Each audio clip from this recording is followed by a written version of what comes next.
Et bonjour les petits loups. Bon, allez, le temps du séchage va bientôt arriver. Donc il est temps de se préparer. Aujourd'hui, dans un premier temps de vidéo, je vais vous montrer un petit peu comment je vais m'organiser et surtout je vais répondre à Virginie qui m'a posé une question tout à fait judicieuse. C'est vrai que c'est pas forcément évident pour tout le monde. Comment reconnaître quand la plante est en bouton?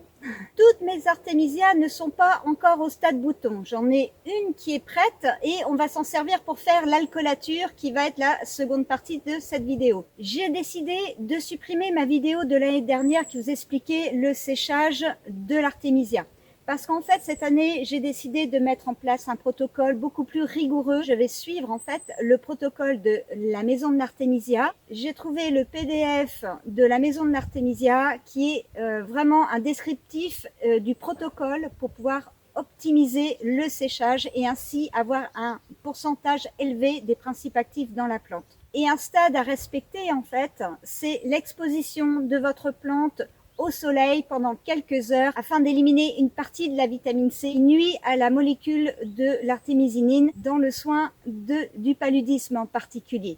Pour ceux qui ont reçu ma tisane de l'année dernière, vous inquiétez pas, cette tisane suffisait dans le soin parce que beaucoup d'entre vous l'ont pris pour augmenter son immunité contre les attaques virales. Mais comme on dit ici, qui peut le plus, peut le moins. Donc je vais faire en sorte de revoir mon protocole. Et là justement, je suis en train de m'organiser pour le séchage. Et c'est pas forcément évident en Bretagne. Donc pour vous présenter la recette de l'alcoolature, je vais utiliser ce petit plan ici. Et en même temps, j'en profite pour répondre à Virginie. Donc Virginie, tu m'as dit que tu étais encore au stade des feuilles, ce qui est logique encore à cette saison-ci. Tout dépend à quel moment tu as commencé. Moi c'est pareil, j'ai des plants qui sont encore en feuilles et on voit le tout début des boutons qui commencent à arriver. Je te montre, voilà, une photo où tu vas voir les extrémités de la plante, voilà, au plus près. Là, on commence à voir les boutons. Sur cette deuxième photo, on voit déjà, ça c'est les boutons. Et il faut qu'il y ait des boutons comme ceci sur toutes les tiges. Sur ce plan-là, ça y est, je commence à avoir des boutons sur toutes les tiges. C'est pas forcément facile d'avoir des photos macro. J'espère que tu as vu la différence, Virginie. Tu me diras en commentaire. C'est parti pour la récolte. Je taille mes tiges et on se retrouve en cuisine. J'en profite pour vous dire, tant que j'y pense, pour ceux qui ont encore des tisanes de l'année dernière, vous abandonnez, ça ne sert plus à rien. Au bout d'un an, vous savez les principes actifs, déjà que j'avais pas optimisé mon séchage, mais là, c'est même pas la peine d'aller les chercher, d'autant plus si vous n'aimez pas le goût de la tisane, pas la peine d'insister. Et voilà, c'est parti. Donc mes petits loups, je profite de cette belle journée. En fait, il est 14 h de l'après-midi à peu près et il fait 25 degrés dehors avec un beau soleil. Donc, la première chose que je vais faire, c'est détacher toutes les feuilles des tiges. Et je vais les mettre au soleil pour qu'il y ait une évapotranspiration et une destruction de la vitamine C. Le petit bout des tiges qui est très très souple, celui-là, vous pouvez le garder. Hop. Le reste, c'est pas la peine. Voilà. Vous voyez, ça se fait très facilement. Hop. Tac. Petite précision pour le séchage, vous n'avez pas besoin d'être à l'abri de la lumière. C'est une plante qui se sèche très bien, même dans une pièce éclairée. L'important, c'est qu'il n'y ait pas d'humidité dans l'air. Donc me voilà en train d'étaler l'artémisia, voilà, sur...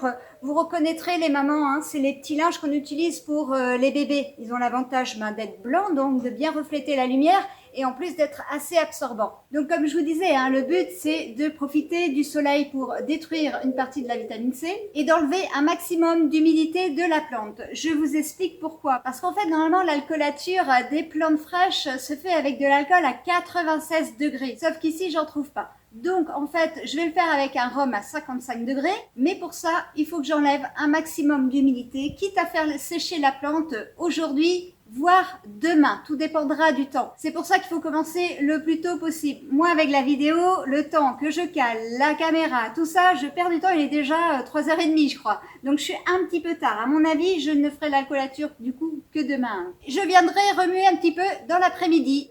Allez, du coup, c'est l'heure de la pause café. Bon, c'est bon? J'ai besoin de toi, mon chéri soleil. Et nous voilà le lendemain. J'ai bien fait, je suis très contente. La plante est vraiment dans un état optimum pour l'alcoolature. La première chose en fait à faire, ça va être de couper tout ça en fins petits morceaux. Voilà, je suis arrivée au stade de la pesée, j'ai 86 grammes. Revenons à l'unité, en fait, pour 1 gramme de plante. Coupé, j'ai été obligée de revoir cette vidéo, je me suis trompée dans ma recette. Tout simplement parce qu'en fait, quand vous prenez des plantes semi-fraîches comme moi, vous devez faire un rapport de 1 pour 2. C'est-à-dire que quand vous prenez 1 gramme de plante, vous ajoutez 2 ml d'alcool et non pas 5 ml d'alcool. Les 5 ml d'alcool, c'est quand vous utilisez des plantes sèches. Donc voilà, les alcoolatures avec des plantes semi-fraîches comme j'ai utilisé, c'est du 1 pour 2. Cela dit, toute la vidéo n'est pas fausse, c'est juste ce petit morceau que je change. Vous me retrouverez donc dans la même tenue et avec les mêmes images dans la suite de cette vidéo que je mettrai en lien à la fin de cette vidéo. Donc toutes mes excuses pour cette petite erreur. C'est parti.